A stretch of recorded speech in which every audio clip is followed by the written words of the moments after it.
Hello and welcome back to the Puncher's Chance podcast with myself, Sam Hill, and as always, I'm joined by Tovey and Ben Thomas. And in today's episode, we are going to be talking exclusively Oleksander Usyk versus Tyson Fury, the big, undisputed heavyweight clash. Now, first of all, before we jump into the main talking points, if you're listening on YouTube, drop us a comment down below who you thought won. If you're on Spotify, there'll be a poll for you as well. Let us know who you thought won. Do you want to see a rematch? All that good stuff. Now, the main event. What did you boys think of it? As the fight as a whole, the whole show, everything. What, in one word? In one word. 3 words. Three One's words. a bit hard because you just go good. Very, very good. I think one word to describe that main event: greatness. Yeah, it lived up to the hype, which I was glad about because sometimes when you got such a big fight, the whole build-up is sometimes more enjoyable than the fight itself, and it was a risk that it could have been a bit of a boring chess match, but I think from the first second to the last was just, we had everything, didn't we? All in. It's like great fights in terms of that mean great things aren't always great fights. They're often the most boring fights, the ones that mean the most. But this one doesn't fall under that. It just was incredible. Such a good fight. I probably didn't expect it to be as good as it actually was in the end. No, I don't. I thought it'd be a lot more nervy than... It felt quite quick as well for a 12-rounder. I don't know if you boys felt that. Like, I felt like it was over before I'd even. I think it's because we were enjoying it so much. It was going quicker, weren't it? Just didn't want it to end. Yeah, it was. But what a build-up though, as well. Ben was talking about the build-up was incredible. We started on Monday with bloody John Fury headbutting one of Usyk's team, and everyone was reporting that Usyk's team kicked off, but it was actually John Fury. And then Tuesday you had the Grand Arrivals. Everyone was saying Fury looked nervous. And then you got Usyk saying he was skinny, public workouts, both men didn't really do much. Then the press conference, again, both men were not talking much. And then at the weigh-in, when I heard Michael Buffer say Usyk weighed in at 233 pounds, I thought, yes, my prediction is coming in clutch here.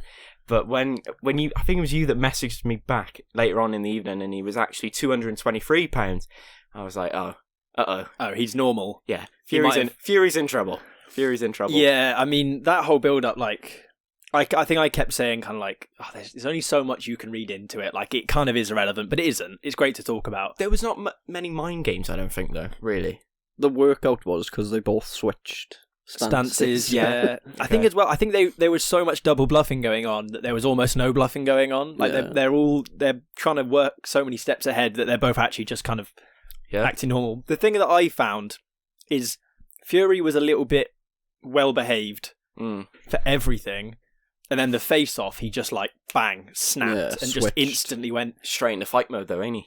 He was ready. Yeah, but maybe it was a bit, I don't know, it was a bit early, I thought. But all the talk now though, throughout, what has it been, a 5-month build-up that we've had for this fight, even longer, all that talk to come down to 36 minutes of action. Yeah. And when you look back now, you're looking back and you're thinking, yeah, what Tyson Fury said wasn't true. So, you know. Yeah. When was it? When he faced, was it Dillian White? And Usyk was there in the crowd all in black or wearing a hat and all. And you're thinking, just hiding away, and then Fury spots him, calls him out and all. And Usyk's just a quiet character, ain't he? And that's what I like about Usyk. He's quiet and he just knows that he's good. Yeah. He doesn't need the talk. He doesn't need a hype man behind him, which I believe Tyson Fury's got in his dad as a hype man. Yeah, and maybe we can get into that a little bit later. I think the thing that's crazy for me is I've now read back the Boxing News magazine. Obviously, I had the 2 covers with both of them. Yeah, what a waste of money that was. There's me rushing around on Thursday trying to find both, open them up, and they're both the same. Yeah, it's a shame that, but they both had the interviews with each fighter or some like quote piece and stuff. And the thing that I found really interesting was Usyk's interview was all about himself. He was talking about what he's done in preparation, how he's feeling, what he plans to do, this sort of thing in the fight. And Fury's whole interview was about Usyk. It was like, oh, he's a sausage, he's this. And it was like, maybe Fury spent too long thinking about Usyk and not enough time thinking about himself. But maybe that's just in hindsight. You shouldn't have lost to him all realistically. If you look at the two of them, the size, the height advantages that Fury had, yeah, he shouldn't have lost Usyk, but Usyk is such a special fighter. That's why there was a chance that he could do it. Were you expecting him to be so aggressive early on?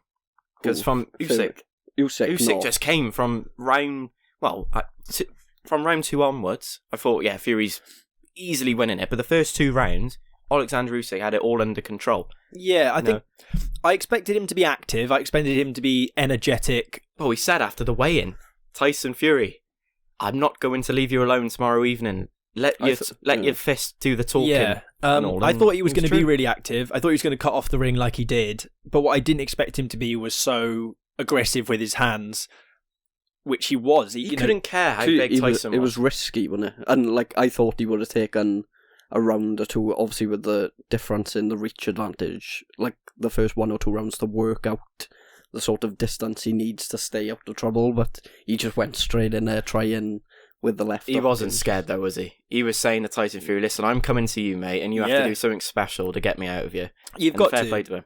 I think we can run it through, walk it through kind of round by round as we saw it, and maybe score it as we go, and then talk about obviously at the end how we thought the fight should have ended. So that first round, I think unanimously I've seen everywhere Usyk's round. I don't think anyone's given it otherwise. Which is weird because generally speaking, you'd have thought the taller fighter uses jab, and Fury used his jab really well throughout the bits of the fight he was dominating, but for some reason in that first round he just couldn't get that jab going. Usyk could work past it, and Usyk, definitely, I think the fact he won that early round was important for him, because then he knew he could beat him in a fight over the course of 12 rounds. If he'd lost that first round and then second, third, fourth, fifth, whatever, then it would have been a tough ask. Yeah, he didn't want to be chasing, did he? He knows he needed to get up. So with Usyk, I think everyone was going in expecting Usyk always normally wins the last 3 rounds of a fight. And if he's got 3 in the bank already, if he can get an early couple of rounds, he more than likely wins it. Barry Jones said on DAZN's commentary, he said Usyk's an incredible fighter when he's knackered. And he is. Yeah. From round 9 onwards, well, after that round 9, how the hell it wasn't stopped, I think we're going to talk about it, but from that round onwards, I didn't even give Fury a round. Maybe round 12 I would have given him, so round 2, pure dominance. Round 2 was a contentious round, is a one that I've seen scored either way and can be one of the deciding factors as to how you saw the fight going. I personally had Usyk winning that second round. Yeah. I thought Tyson looked slightly better, but I don't think he'd done enough. I think Usyk just looked too active. And maybe I had Fury for the second round, I did, but you two had him 2-0. I'm not saying it's wrong necessarily, but what was why? Do you remember why you thought that at the time? I think it was just, I think they threw similar amounts, but I thought Fury sort of caught him more. Usyk was probably landing a few more, but they were off the gloves, whereas Fury's ones that he would land in were all catching Usyk. Yeah, I think that second round you could really argue goes either way. And you can see then why one of the judges scored it as they did for Fury, because you can see those kind of rounds. A lot of the rounds were, though, 50-50. So you could argue for both men. Now, round 3 through 7... Or Fury. Pure dominance. Comfortable that for Fury. You just I had 3 for Usyk, but I had 4 to 7 as Fury's. I think 3 was the closest of those, certainly. I think I just gave that one to Fury because I thought he finally got his jab in that third round and got his range and got some punches together. And was it me as well? Usyk around the body seemed a lot stronger this time. All the shots that Fury was hitting him with. He caught him. I don't think he caught him flush with. He caught him flush with one. I think in the middle rounds, but he didn't catch him enough in the body. I don't think there was a bit of it as well. Usyk, every time Fury hit him to the body, he almost slapped his trunks and said yeah, go on, have it now. Because I think Usyk obviously knew that was going to be part of the game plan. That was the game plan, wasn't it? So Willis strengthened it, and so when Fury was hitting him with it and he was fine, I think that almost fired him up more. It made him, the one thing that people went, this is how I'm going to be stopped. If you feel it and you go, oh, I can live with those, then suddenly you've got this belief that's and all the showboating as well in the early rounds. Yeah, that was weird. I didn't understand that, if I'm being honest. I think it was just him trying to show the judges he was in control, though.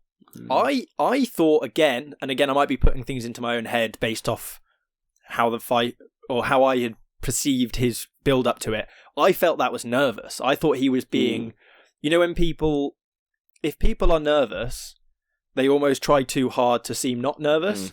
And I think that was out of character. Not out of character, we've seen it from him, but it was a bit much. It felt a bit forced from Fury. And so I thought maybe he was... And he was doing it at the back end of rounds as well, wasn't he? Not like at the start of it, but... Yeah, it was a bit... But fair play to him. You can't argue that those kind of 4, 5, 6, 7, etc., he dominated that fight. And it looked... That's what I said in those middle rounds. I thought Fury had him. I thought he was probably going to win there from that because he'd worked out the jab and sort of kept the range and was getting the cleaner shots away. But I think his ego got the better of him towards the end. And tiredness.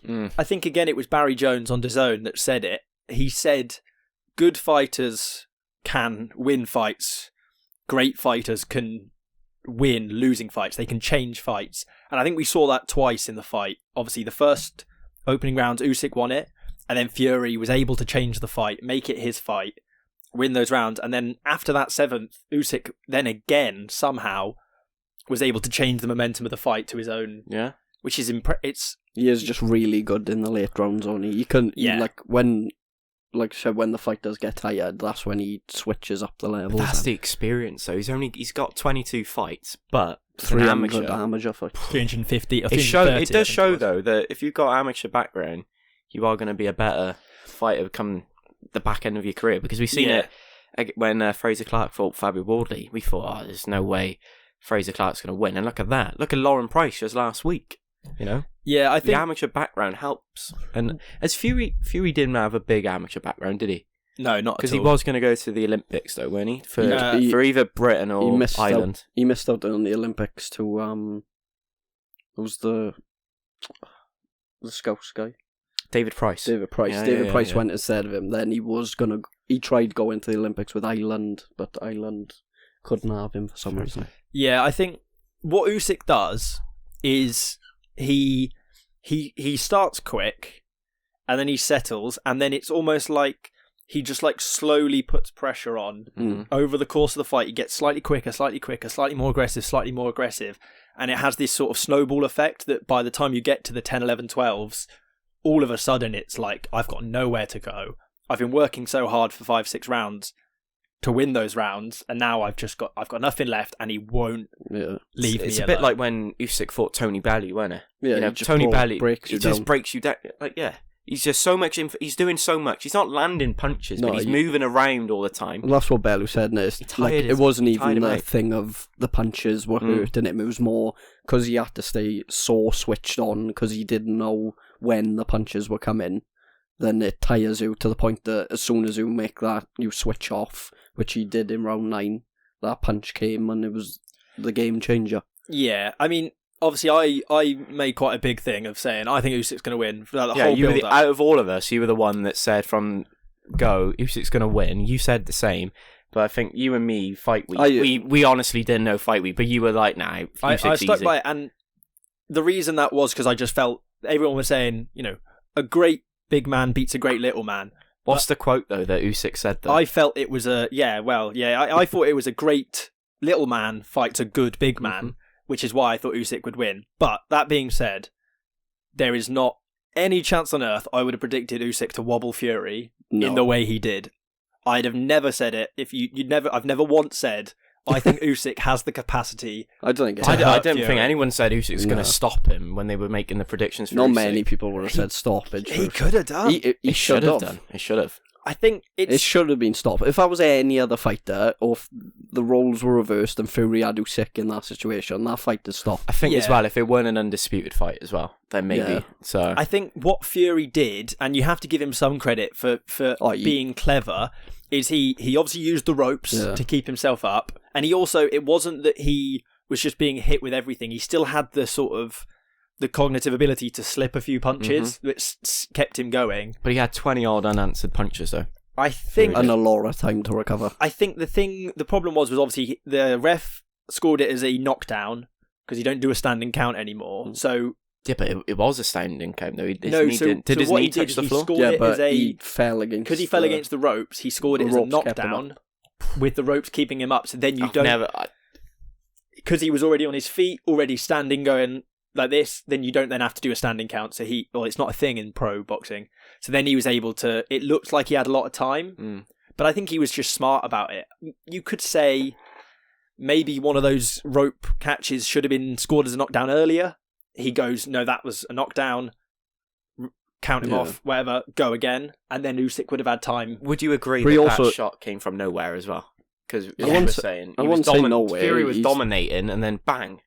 That left hook. I thought he looked good in that 9th round. There was a few times in the fight he threw that left hook and it landed. In the first round, wasn't it? I don't think it was like a lucky shot. Yeah. It was a calculated shot that he knew he could catch him with. He just caught this so well that it shut him off. Do you think it's fair to say, and you could say this obviously of the Wilder fight as well, that because Fury did recollect himself and he did go on to continue to fight at a level in those fights, that it almost vindicates the ref's decision to keep it going? Mm-hmm. Those final 3 rounds almost proved the ref made the right decision, because he did get to the end and he looked decent. He was close in those to winning it, but I just thought it took him forever to go down, and he was like, fair play to him. You've got to give him credit for how much he was fighting to stay in there, but it was just, I don't know whether it was just watching it at the time, but you were just looking at him, you just thought, he's gone.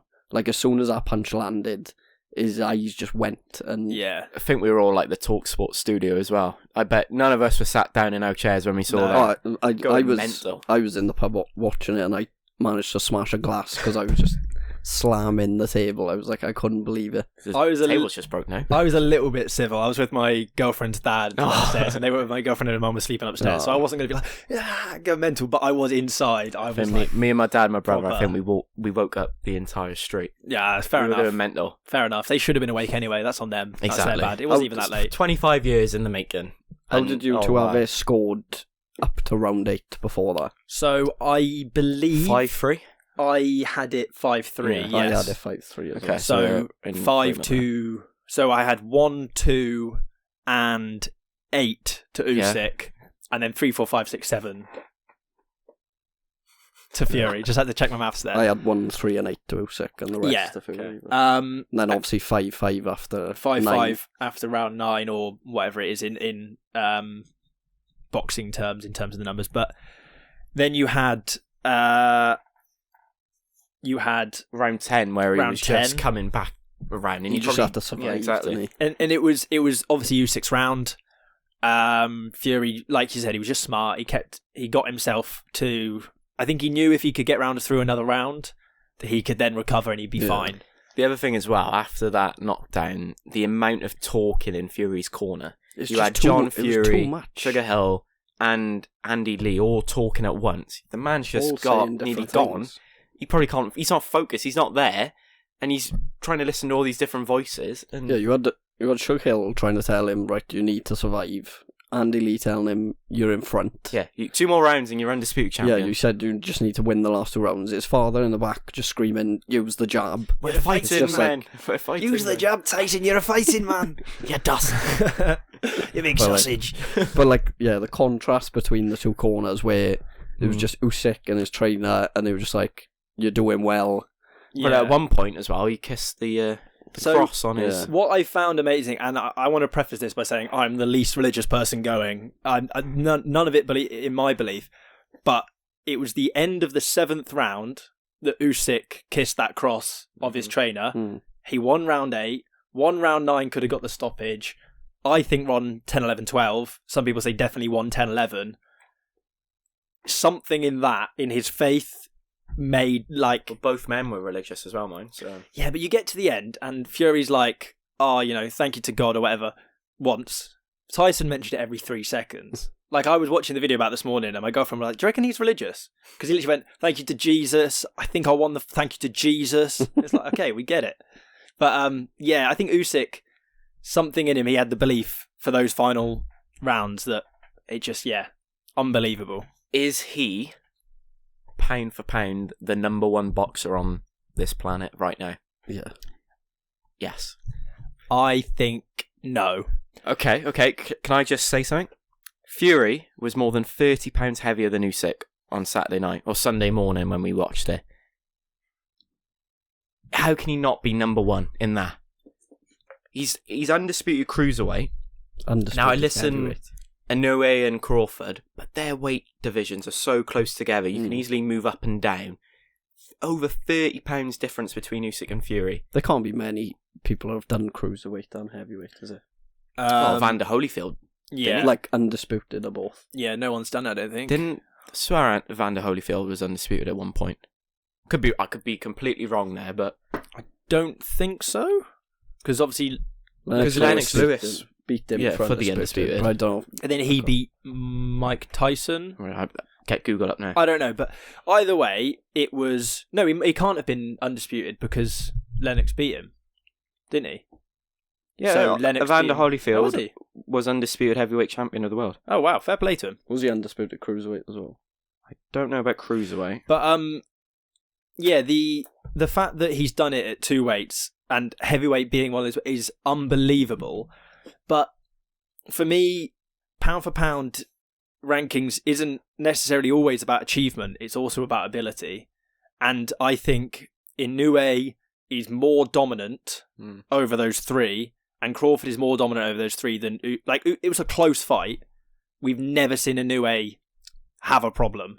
And he's won 12 I think another still, argument for me for him being number one, you look at where he's been as a professional. Krzysztof Galacki in Poland he won. Michael Hunter in America. Marco Huck in Germany. Marius Bradus in Latvia. Murat Garcia when he won the Super Series in Russia. Bellew in Liverpool or Manchester was there? Manchester. Derek Chisora, Anthony Joshua, both in the UK. Joshua again in Saudi. Dubois in Poland. And then obviously Fury.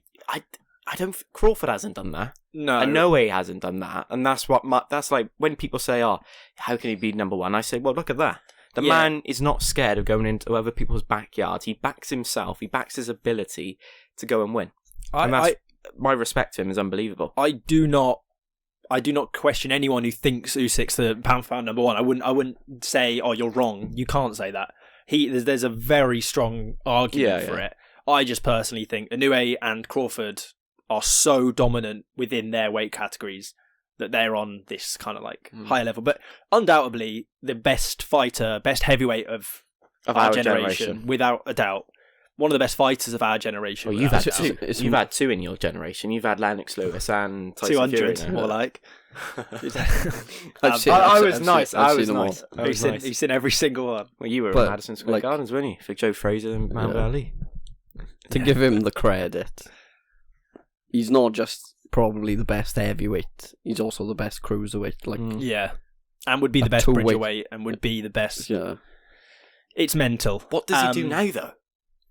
I think we'll jump onto that quickly. We've got some audio clips just to while we're still talking about the fight, and then we can jump on at the end, talk about some of the repercussions, what happens next, that sort of thing. So the first one I've got is what Eddie Hearn had to say after the fight, because whenever you always just think... You have to get an Eddie Hearn. What does Eddie Hearn have to say? No, it's just because I watched On DAZN, and so I heard him say it live. I don't think you watched On DAZN. I actually did this time. Did you? Yeah, my girlfriend's dad paid. Oh, wow. He was like, I'm going to watch it later. I'll pay for it. I was like, yeah, go on then. Yeah, no worries. Yeah, no worries, bud. Right, cool. Eddie Hearn.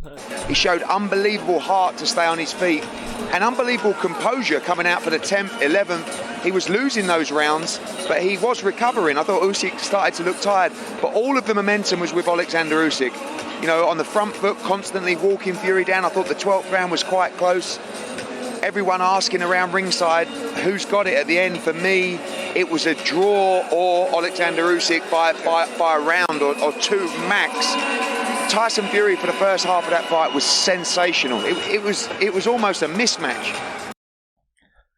So Eddie had it as a fight of two halves, he said. He had, I think, Fury winning 2, 3, 4, 5, 6, 7 by the sounds of things. Do you think it was a fight of two halves, or would you say it's a fight of 3/3 in terms of Usyk, Fury, Usyk, or would you say Fury was dominant? No, Usyk was dominant early on, and then Fury was cruising, and then out of nowhere, Usyk comes back, and it was more Fury's fight than the first half, I think, and then the last few rounds, bar I give Fury the last round, but he did hurt Usyk mind as well in the fight. I think it was round 6, was it, or round 5 maybe? Yeah, he just didn't go at him. Then he just stick behind the jab and carried on. And you think, hang on, you've got him hurt, go for him. Yeah, I think it's difficult though, because what Usyk does so well is you see a lot of fighters when they're in trouble, they obviously tuck up high guard. He tucks up a high guard, but every so often he sneaks a punch in. I think they call it like an active high guard, and it makes you second guess. You can't just dive in because he's still catching you once or twice within that, and it's so difficult to do. Eddie obviously had a draw as a possibility.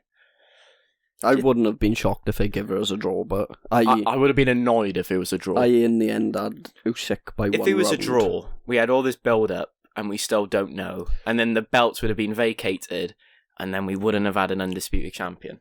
Do you think there was I'm not suggesting foul play, but do you think there was a little nudge from His Excellency to the judges? Don't make this a draw. Because I don't think necessarily they would have said that, but I don't think they would have wanted a draw. Because we wouldn't have got... the judges wouldn't have actively thought it, but in the back of your mind you'd be thinking you won a winner either way. Mm-hmm.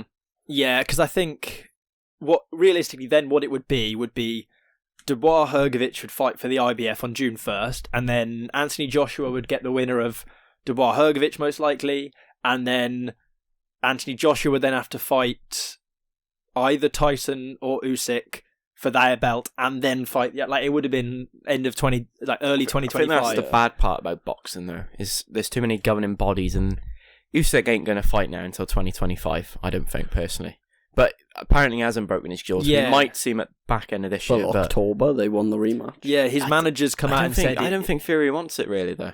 In my opinion, I think Fury will want it more. I think Fury would be more. I don't think he takes it though, because he's not the A side. He's got nothing to lose though, does he? Because he's he already needs lost. The belt back, doesn't he? He needs some in back. It did feel weird, man, when you saw him walking backstage and he has no belts with him, nothing at all. Yeah, he's no longer lineal heavyweight world champion. He's a contender. Yeah, that's mad. So, but that could give him, like some people were saying after the fight, that could give him the hunger again to go chasing. Yeah, maybe. We've got the hunger to see it again. I think the rematch is bigger than this fight. Not just people watching though, but Fury himself. He'll want to be put back on top. He doesn't. I don't think he'll want that fight to be the way he's remembered. He'll want to go out on his terms. Now, Fury's post-fight thoughts in the ring. I've got the audio clip here. From probably not the best time to get his thoughts, Wayne. Probably not, but we'll see what he has to say anyway, and then talk about what we thought about his view on the fight. I believe I won that fight. I believe he won a few of the rounds, but I won majority of them, and I believe it was what can you do? One of them things, decisions in boxing. We both put on a good fight, best we could do, and his country's at war. So people are siding with the country at war, but make no mistake, I won that fight in my opinion, and I'll be back. I've got a rematch clause. So, to say that Fury won the fight, or he thinks he won the fight, I certainly don't think is an outrageous claim. It was a close fight. That he has every reason to believe, as some people do think still, that he maybe won that fight. But those comments... Stupid thing to say in the ring when the guy's just won undisputed, to try and blame it on the fact that his country's at war as some kind of like political statement. It's really it's bad. It is tasteless. It's not good at all. It is. It's a very stupid thing to say. It's got nothing to do with it, is it? It's like the judges are not going to think, oh yeah, let's give him the fight just because of that. It's just, I think it was just maybe heat of the moment, emotional reaction. Usyk had so much pressure on him though. His country's at war, and it was talked about all week with Vladimir Klitschko. He was saying, Russia's invading us, and Usyk's coming into this fight to bring joy, and that's what he's done for the past 2 years maybe. And you can't, obviously emotions are high, but you can't be saying stuff like that after losing. Yeah. But there we go. It's like your sister. Usyk was, when the war first broke out, he was obviously fighting for Ukraine, as many people were, and the Klitschko brothers both went to him and said, look, like, this is what you're doing for your country is great, but you can do more fighting in the ring and bringing, joy and everything back to Ukraine. You'll do more doing that than you will fighting on the front line. And he has, like, undoubtedly been incredible. Mm-hmm. It's so poor from Tyson. And you can say, yes, AJ's rant as well when he lost to Usyk was tasteless and unnecessary. But that's completely different. That was passion, that is. I think that was just more he couldn't understand why he'd lost rather than... But equally, I think you can rightly say what AJ did was wrong and still also have the opinion that what Tyson did was wrong. I think I personally think it was an embarrassing way to take it when you compare it to when we were in Cardiff and Jessie McCaskill lost her world titles to Lauren Price, and was nothing but respectful to Lauren, said, you know what, I lost. I don't think the fight should have been stopped. She didn't think the fight should have been stopped, but she still said, you know what, fair play. The fight was stopped. You won. You're the champion. Like, mad respect. And that's the way it should be. But, never mind. Well, Usyk said as well after the fight, he's been preparing for Tyson Fury since 2008. Wow. It's a long time. That's mad, ain't it? We didn't even... Back in 2008, well, Ben was probably thinking other things, probably doing his GCSEs, whilst I was still crawling. But back in 2008, how... Fury ain't even big then. He's a nobody, really, in the boxing world. And Usyk's a very good cruiserweight. That was before he was even a professional English champion. Yeah. Well, that fight for that English title first time around is very controversial, ain't it? That was at the Brentwood Centre as well. Was it? Fair enough. Fair play. So, I wasn't actually there, but of course. What now? What I'm now? sure we can spot him in the crowd. Obviously, like we've said, the IBF is going to be vacated in a couple of weeks for Hrgović-Dubois. It seems AJ's going to get the winner of Hrgović-Dubois, and then obviously, things will go from there. The rematch, is that the priority? Get that fight again, see what happens again, possibly get a trilogy out of it if it goes the other way. Is that what you want to see, or would you... I think you do rematch, and then AJ as the winner. But then does Usyk feel hard done by if it's 1-1 and he ends up without the belts? If Fury wins the rematch? I said after the fight, we're in now in a trilogy series that's 100 times better than Wilder Fury. This is unbelievable. Yeah, without a doubt. What we're going to have, if they get the rematch next, you thought this fight was good. Wait until you see that fight, because Fury's just going to come at him. He's not going to sit down his jab. I don't think the second fight would be as good. No, I disagree. Probably not as good a fight. No, the second fight would be much bigger. Bigger, but not as good as a fight, I think. Got so much more on it for both men. Well, for Fury, it's his career. It's on the line. But also, can you imagine the pre-fight build-up? Because the whole pre-fight build-up's been Fury going, oh, you're a bum, you're a sausage, no man born of his mother can beat me, all of this stuff that he always does. And then Usyk's been fairly quiet, fairly respectful, like, I'll wait and see. What you'll get Fury trying to give it the big one, and Usyk go, I beat you. Mm-hmm. Yeah. And what? He'd have to be more respectful this time round, don't he? Well, Tyson. I think, yeah. It's not in his game, though, is it? Let's be honest. He's a mind game merchant. It's made me more excited for the potential of Fury AJ, because now I think their careers are on a level par. Yeah. Because they've both lost to Usyk. AJ had the one loss to Andy Ruiz, which was a shock loss. Fury probably should have lost that first fight to John McDermott. So they should probably both be sitting at the same amount or near enough the same amount of losses.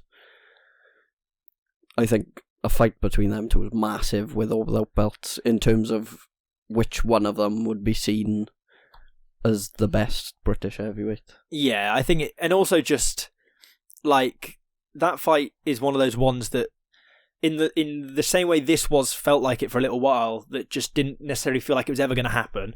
Every time you thought, oh, maybe AJ Fury's going to happen, obviously then AJ lost to Ruiz and Fury was tied up with Wilder. You're like, we're never going to see this fight. So if it could happen, it would be such a good fight. A good fight. You could have a case as well, obviously, if AJ gets the IBF in October, they rematch for the other 3 belts and Fury beats him.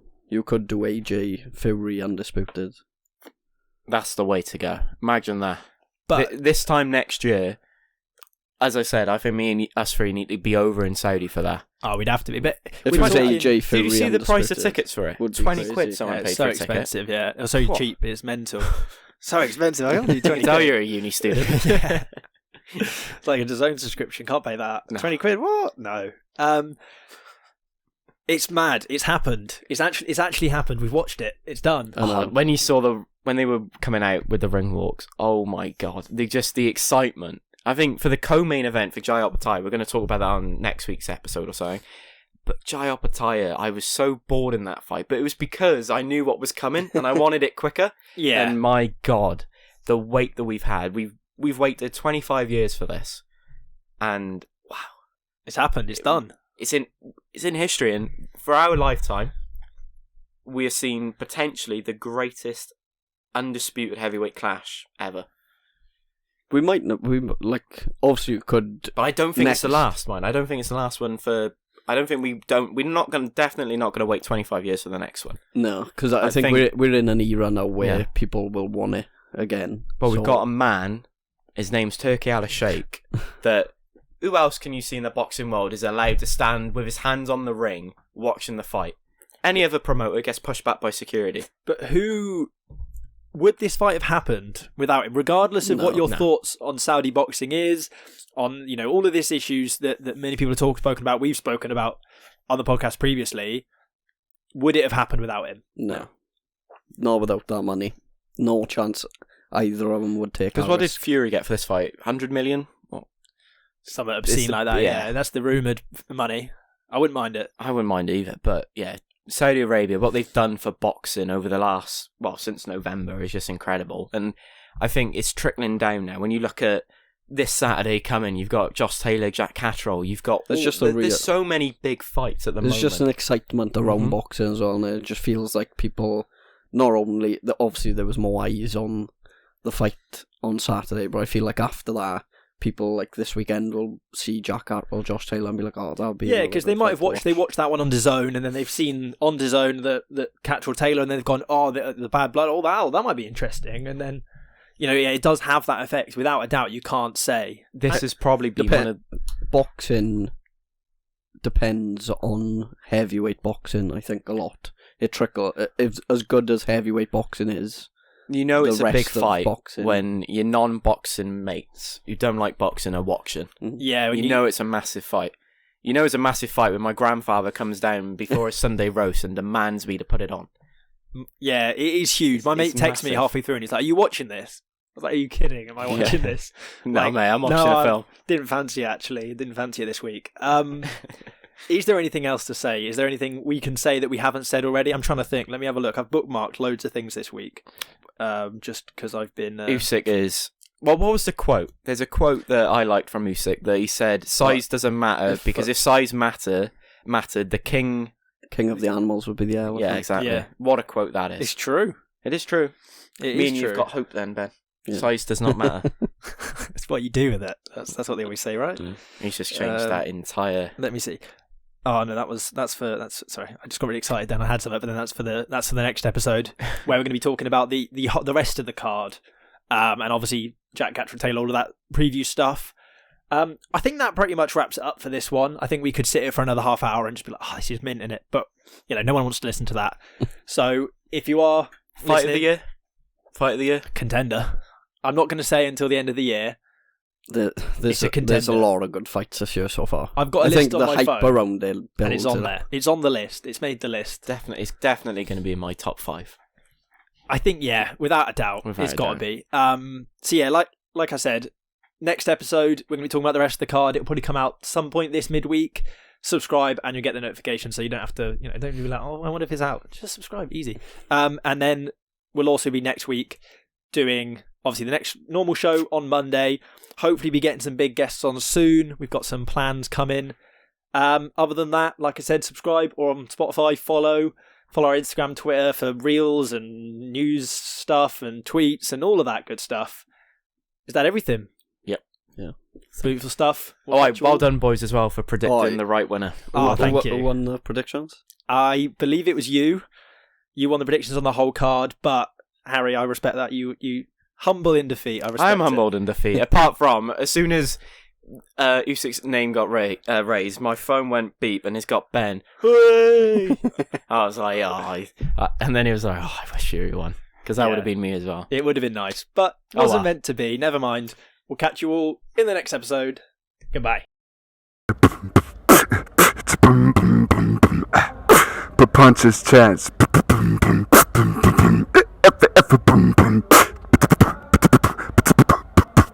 Punches Chance Podcast.